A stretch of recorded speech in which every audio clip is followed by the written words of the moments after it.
Ya, salam saudara yang dikasihi oleh Tuhan. Firman Tuhan buat kita diambil dari Mazmur 73 ayat yang pertama sampai ayat yang ke-13. Demikian firman Tuhan. Pergumulan orang yang tulus hati. Mazmur Asaf. Sesungguhnya Allah itu baik terhadap orang yang tulus hatinya, terhadap mereka yang bersih hatinya. Tetapi aku hampir saja kakiku terpeleset, nyaris aku tergelincir. Sebab aku cemburu kepada pembual-pembual kalau aku melihat kemakmuran orang-orang fasik. Sebab kesakitan yang membawa maut tidak ada bagi mereka, dan tubuh mereka gemuk. Mereka tidak mengalami kesusahan manusia, dan mereka tidak kena tulah seperti orang lain. Sebab itu mereka berkalungkan kecongkakan dan berpakaian kekerasan. Karena kegemukan, mata mereka cembung, hati mereka meluap-luap dengan sangkaan. Mereka mencibir dan membicarakan yang jahat-jahat. Mereka membicarakan pemerasan dengan tinggi hati. Mereka membuka mulut melawan langit, dan lidah mereka membual di bumi. Sebab itu orang-orang berbalik kepada mereka seperti air yang berlimpah-limpah menemui mereka. Mereka berkata, bagaimana Allah tahu hal itu? Adakah pengetahuan pada yang maha tinggi? Sesungguhnya begitulah orang-orang fasik.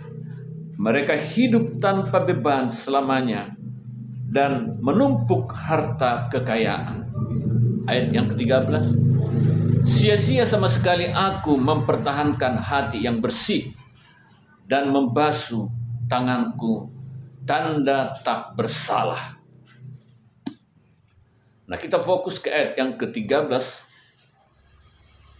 Mazmur Asaf sampai memiliki kesimpulan seperti ini. Sia-sia sama sekali aku mempertahankan hati yang bersih dan membasuh tanganku tanda tak bersalah. Nah, saudara yang dikasihi oleh Tuhan, ada orang yang melihat hidup hanya dari satu sisi saja.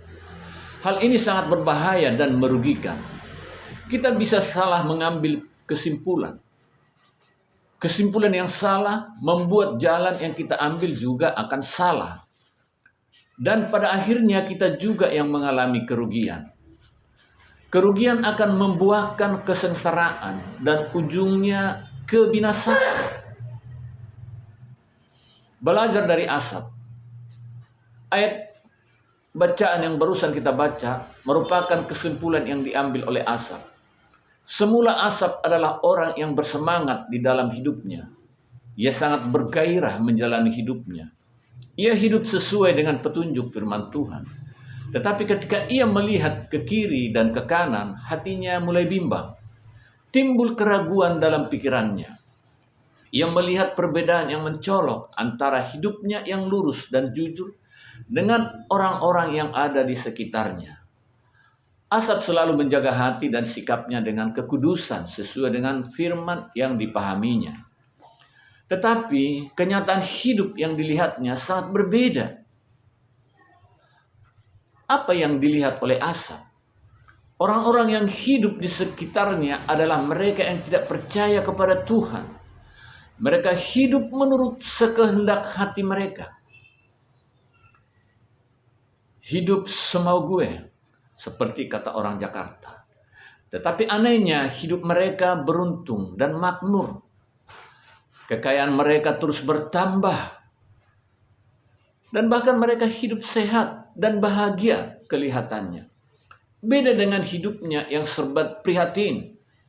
Hidup hanya pas-pasan saja. Jauh dari kata-kata kaya, apalagi makmur dan berkecukupan. Sehingga Asaf tiba pada kesimpulan, sia-sia sama sekali aku mempertahankan hati yang bersih. Hidup yang lurus, yang tidak ingin merugikan orang lain. Percuma aku membasuh tanganku, menjauhkan segala jenis kejahatan. Tidak ada gunanya aku hidup jujur. Bukannya hidupnya menjadi mujur, tetapi malah mati terbujur.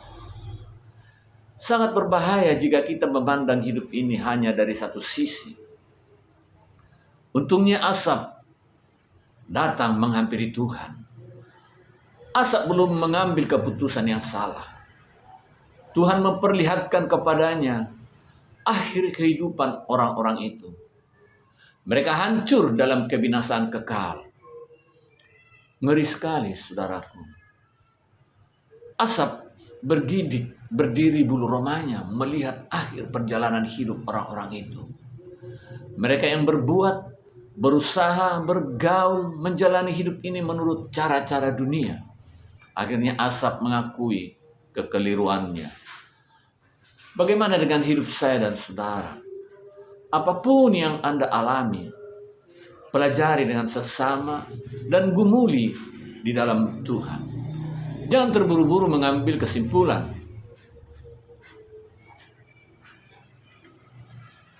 Selamat beraktivitas, jangan menyerah, tetap semangat.